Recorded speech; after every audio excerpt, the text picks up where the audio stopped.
Am I good? Yes? All right. Good morning. It's nice to talk to everybody this morning.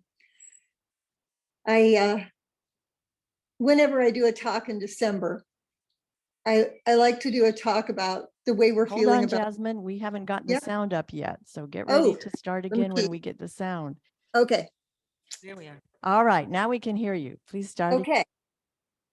All right. So whenever I speak in December, I like to talk about the holidays, and I never have to worry about repeating myself because every year I feel completely different about the holidays. And this is our third Christmas into COVID, basically. And it's kind of skewed the way we look at things. And so I was planning for Christmas this year and starting to think about this talk.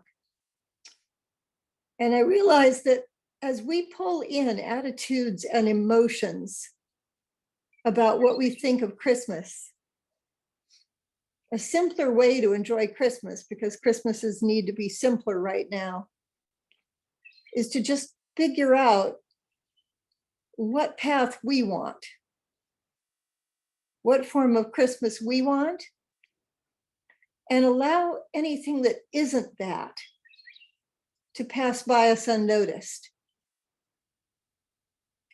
And so that's what I've been doing for the last 2 weeks. Just not paying attention to the aspects of Christmas that don't work for me.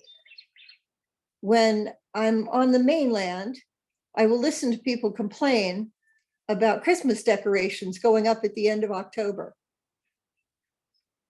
And they'll use words like, I hate that. Now, there's no reason for hate. They're just poor Christmas decorations. But there are people that will come out and see those at the end of October, and their hearts sing. So if we looked at it with a slightly different attitude and said, those decorations aren't out there for me, those were put out for someone else, and just pass that by, because it is there for a reason. It's just not there for you. And you can develop the things that are. There are things along your path that are prepared just for you. Ron and I really like simple Christmases now. We decorate this tiny little tree that we pull out of a closet every year and put presents under it, and we're good. That's Christmas, and we enjoy that. And right now, because of COVID, we talk to the kids on Zoom on Christmas Day. And because we don't allow ourselves to lament what isn't, we can enjoy what is. And so I'd like us to take a few moments in meditation to sort of gather a tool for the idea of, this wasn't here for me. This was prepared for someone else. So let's take a few minutes to just prepare for meditation. Go ahead and take a few deep breaths with your eyes open and shake yourself loose.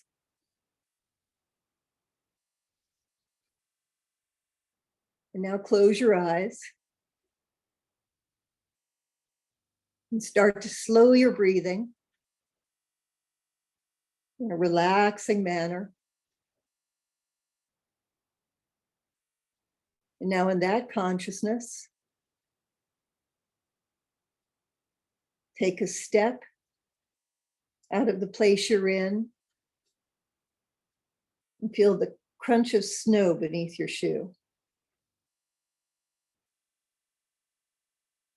Walk into a wintry place, one of your own making.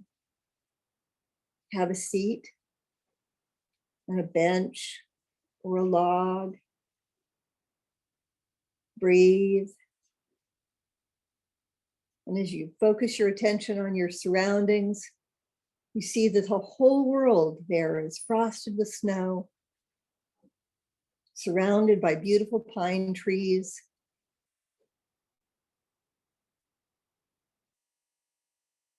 Maybe there's a cup of cocoa sitting there. If there is, reach out and have some.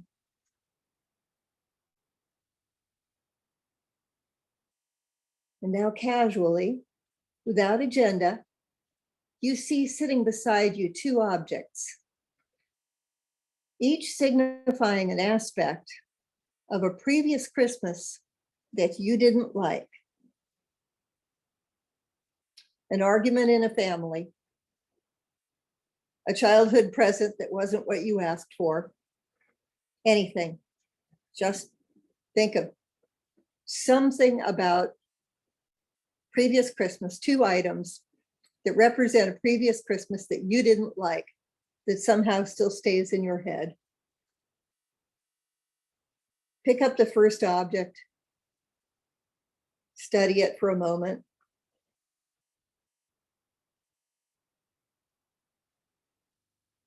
And then ask it, am I ready to stop carrying you? Am I ready to give you up? Keep your breathing deep and slow. Allow yourself time to find the answer. Be okay with whatever that answer is.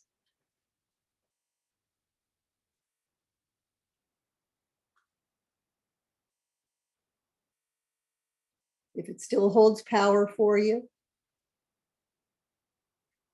listen to what it's saying, and then place the object back on the ground, and do the same with the second object.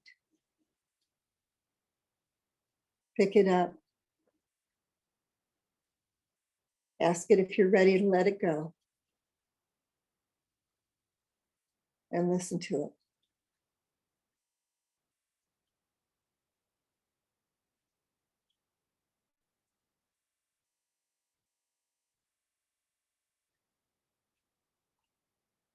Now take a few deep cleansing breaths.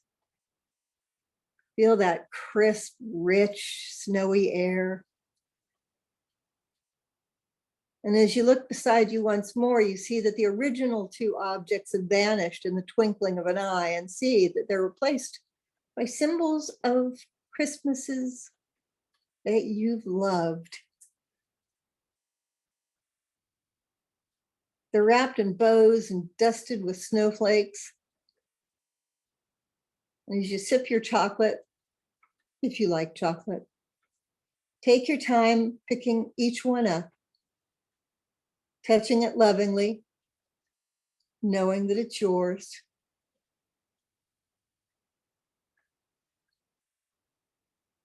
Enjoying it, knowing that it's always with you, if only in memory.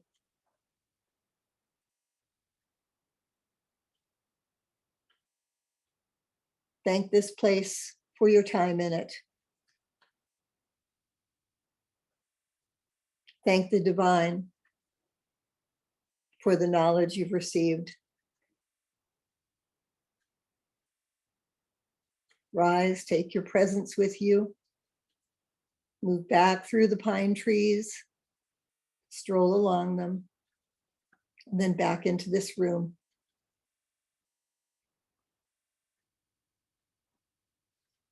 Take a deep breath and open your eyes. There's no object or experience that can satisfy your hunger for a wonderful Christmas. Because our vision for a wonderful Christmas centers around the wish for love, peace, a day of warmth, kindness. And when we don't see that, we try to replace it. But the thing is, those things, love, peace, warmth, kindness, we can get those. All we have to do is give them. They're the world's best presents. If we reach out with them, we get them in return. We can plan to just set aside the aspects of Christmases we're not great on and pull toward us the ones that we love. My daughter spent a few years living in New York City. And when she was 19, I went to visit her in December. And it would snow a little bit every day, and there was snow on the ground. And one night she and I went to a show, had a bit of supper. It was snowing. We walked to Rockefeller Center, and there were two sets of skaters out there braving the snow, skating away in it. And I thought, this is it. This is my perfect Christmas moment. I'd never hung out in New York City. This was it.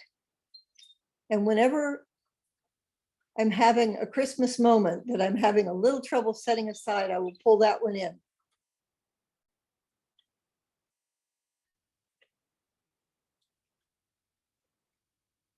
When we want love at Christmas, give love. When we want to see peace, express peace. It's magic, it works wonders. At Christmas, we always enjoy our festive celebrations, or whatever celebration that you practice in this time. And we love those celebrations. But right in this time, perhaps those celebrations aren't available for you. And we can pull into our consciousness those times when they have existed and will again. It's not generally a great thing to live in our histories. But one of the nice things about memories is that they're the tapestries of our life. And we can call people and be with people and know that we are loved and build the Christmases that are special to us and cast aside the things that aren't working for us. This is the time to share. Share our love, our passion. It's not about what we buy or receive. Moments like these don't cost anything. They mean everything. This season comes upon us very, very quickly. The, decorations at Walmart notwithstanding. And it's gone just as quickly. But it'll be back next year. And maybe things will have eased up for us and we can all gather together. I look forward to that moment.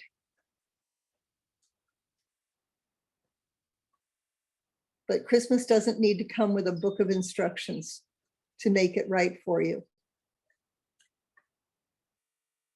We have love, we have passion, we have peace, we have kindness in our hearts at all times. Share it, and we will have the happiest possible Christmas. Merry Christmas, everybody.